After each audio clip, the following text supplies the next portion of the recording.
Bienvenidos. Hoy viernes 29 de mayo les tenemos un reportaje especial. Las tan llamadas esterilizaciones forzadas, el tema que al parecer para muchos quedó en el olvido. ¿Y usted, señor televidente, sabe qué son las esterilizaciones forzadas? ¿Sabe bajo qué gobierno se dio o cómo se llevó a cabo dichas esterilizaciones? En el siguiente reportaje conozca más del tema. Nos hemos reunido más de 100 mujeres y allí nos tenían muy apresionadas, cerraron el portón y de ahí unas ya de ver que las señoras lloraban con el dolor y ya querían salir y ya entramos, ya no nos dejaban salir y de ahí ya también a mí ya me llevaron y de ahí me pasaron también a hacerme la ligación y me pusieron la anestesia y poquito me quise dormir y ahí rapidito me cortaban y yo me dolía. Entonces yo escuché que dijeron la señora está en estado, dijeron. Entonces yo como que Dios no quería de que mi hijito en ese momento mueran. Yo le dije, yo no quiero que lo saquen a mi hijito, prefiero mejor yo morir junto con mi hijito y mi hijito no me lo van a sacar. Recordemos que entre los años del 96 y 2000 ocurrieron apariciones masivas, de lo que fue hasta en ese entonces solo presunciones, palabras y testimonios de personas a las que sus derechos fueron vulnerados. En su gran mayoría, las víctimas reportadas fueron mujeres. Esto no quiere decir que hombres no hayan sido víctimas o agraviados también. Pero lo que más sobresale del caso es que estas personas provenían de lugares altoandinos o rurales, tanto como conocemos son las provincias peruanas. Todo esto ocurrió bajo la supuesta implementación del Programa Nacional de Salud Reproductiva y Planificación Familiar, como lo conocemos con las siglas PNSRPF. Tras 20 años de investigación, falta de sanciones y procesos fallidos del caso a nivel judicial, tocaremos puntos importantes de este caso que dejó miles de víctimas. Dicho programa proveía métodos anticonceptivos y a su vez lograron la legalización e implementación del AQV, que es la anticoncepción quirúrgica voluntaria, que implementaban la práctica de ligaduras en mujeres y las vasectomías en hombres. Este programa tuvo una gran desorganización al llevarla de la teoría a la práctica. Se habló sobre este programa con la especialista Cecilia Villegas.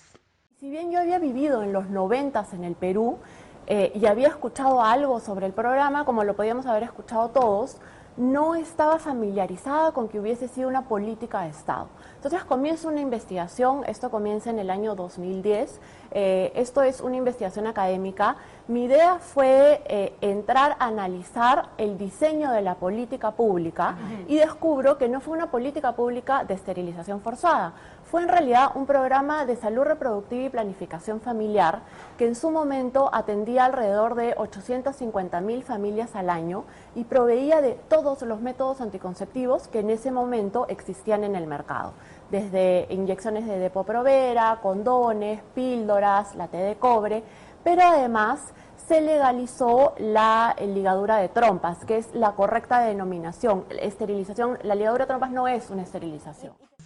A su vez, nos menciona que fue tachada y catalogada como fujimorista, a lo que ella respondió de la siguiente manera. Te han dicho fujimorista, a manera de insulto. Así es. ¿Eres fujimorista? No soy fujimorista, no milito en ningún partido político. Lamentablemente en el Perú, cuando uno estudia o analiza o defiende una política pública determinada, buscando hacerlo con imparcialidad, sobre el periodo del gobierno de Alberto Fujimori, inmediatamente te van a decir que eres fujimorista. Lo plasmado en el libro es solo una perspectiva del caso desde el punto del analista María Cecilia. Sin embargo, quedan muchos vacíos respecto a este tema. Pasemos a hablar de los que estuvieron a la cabeza de dicha política de Estado durante la realización de las esterilizaciones. Después de hacer muchas investigaciones, después de 18 años de investigación y 7 archivamientos, el fiscal Luis Landa ordenó denunciar ante el Poder Judicial al expresidente Alberto Fujimori y a sus tres principales ministros de salud, Eduardo John Mota, Alejandro Aquinaga y Marino Costa Bauer, como autores principales del delito de esterilización forzada. Por otro lado, se relacionó al Colegio Médico del Perú. Sin embargo, en una nota periodística presentada en el diario Comercio en los años de 1999, el Colegio Médico hizo la siguiente aclaración. Indican que existe un acuerdo, lo cual no es cierto. El Colegio Médico del Perú negó su participación en la AQV, mencionando que el comunicado se refería a una supuesta colaboración del Colegio Médico en la superación de las observaciones que esta entidad hiciera respecto a la AQV. El vicedecano René Flores explica que según el documento todo marchaba bien, pero en realidad no era así. Todo lo mencionado en dicha aclaración fue respaldada por el decano del Colegio Médico del Perú, Max Cárdenas, quien mencionó que la posición del colegio fue clara. Sin embargo, el Ministerio de Salud nunca los escuchó. Se hizo un resumen cronológico de los hechos judiciales y el proceso del caso.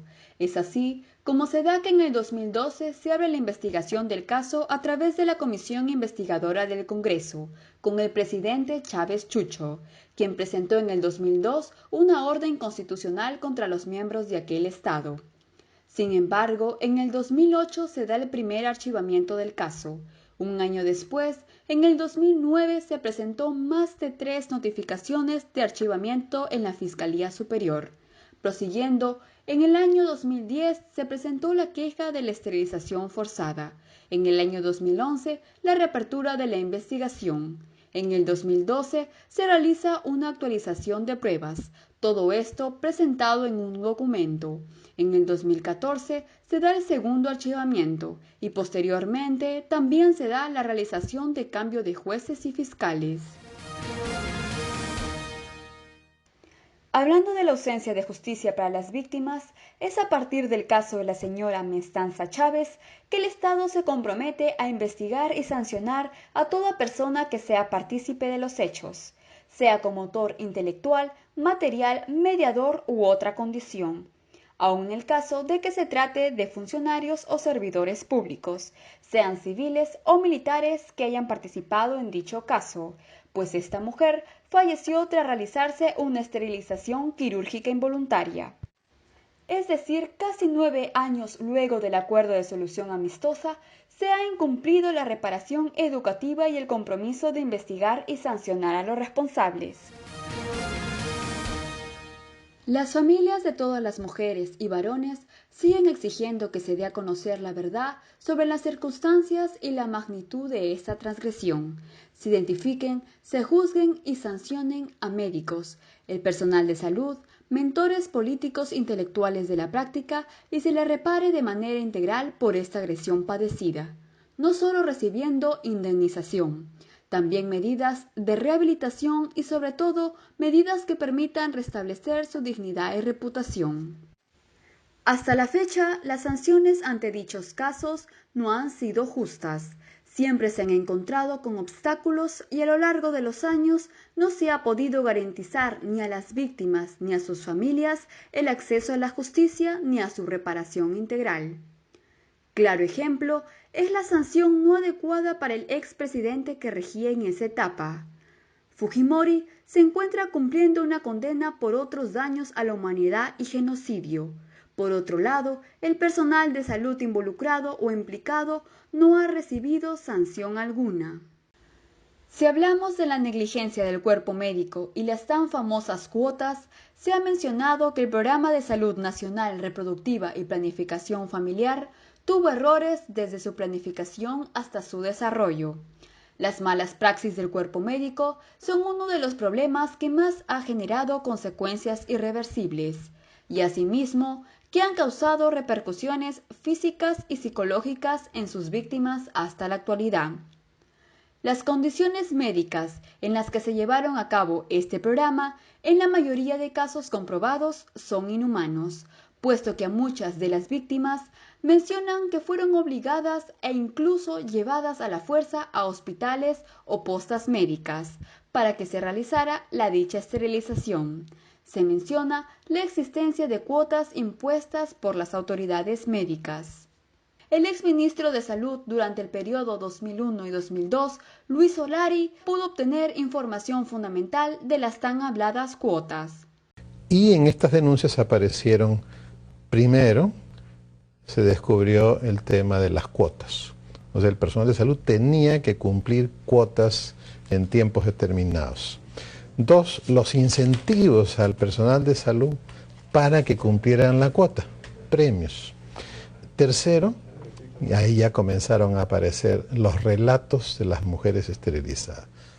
El doctor Luis Solari, quien no solo fue ministro de Salud, sino también presidente del Consejo de Ministros y congresista de la República, hizo hincapié en que todos los hechos ocurridos tuvieron un manejo político y que esperaba que con el pasar del tiempo esto sea visto. Yo no tengo dudas de que el día que esto se judicialice y pasen los testigos y pasen las mujeres para que cuenten lo que se hizo con ellas, estoy seguro que ese juicio será tan famoso como el juicio de Nuremberg.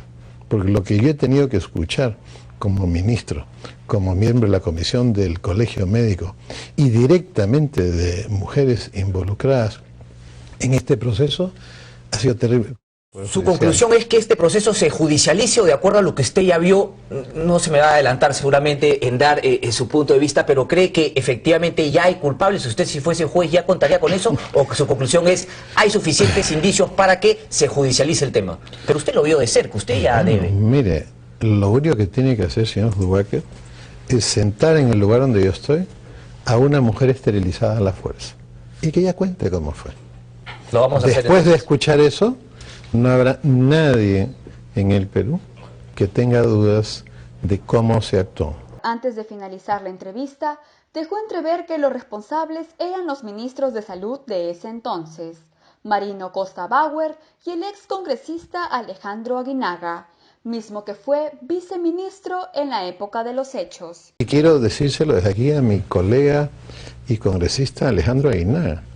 Oye, Alejandro, tú eres el que menos debe salir a declarar que esto que esto ya se vio, que esto se archivó, que esto es cosa jugada, porque tú eras viceministro en esa época. Él es el primer interesado que debería buscar la transparencia. Tú debieras ser el transparencia. primer interesado en que esto se judicialice y que se investigue. En el gobierno de Fujimori, el Programa Nacional de Planificación Familiar fue ejecutado en las 3 regiones de nuestro país, en las zonas donde la gente era más vulnerable a causa de la pobreza. Estamos hablando de los departamentos de Ayacucho, Puno, Lima, Moquegua, San Martín, Cusco, Huancavelica, Piura, Junín, Cajamarca, La Libertad, Ucayali, Loreto y otros tantos testimonios que en realidad son la minoría de los departamentos. Con la recolección de una gran cantidad de testimonios provenientes de la sierra a causa de las autorizaciones que no fueron explicadas como debían ser, el analfabetismo de muchos hombres y mujeres en esta época era una cifra muy alta y fue la razón principal por la que fueron agraviados en el engaño. Y con la existencia de tantas pruebas sustentables y miles de testimonios de las víctimas afectadas por las esterilizaciones forzadas, además de la evidente ocultación de pruebas que se dio en el Poder Judicial, ¿qué está esperando el Estado peruano para reabrir el caso? El Poder Judicial debería hacerse presente e indagar más el tema, para saber cuáles fueron las cifras exactas de miles de mujeres y hombres que fueron afectados. Este reportaje se realizó no solamente con el fin de remarcar los sucesos, sino también con buscar la reapertura del caso. Asimismo, que se condene a las personas involucradas que no solamente tuvieron liderazgo, sino también a las personas que participaron en dicho plan. Sin más que decir, nos vemos en otro reportaje.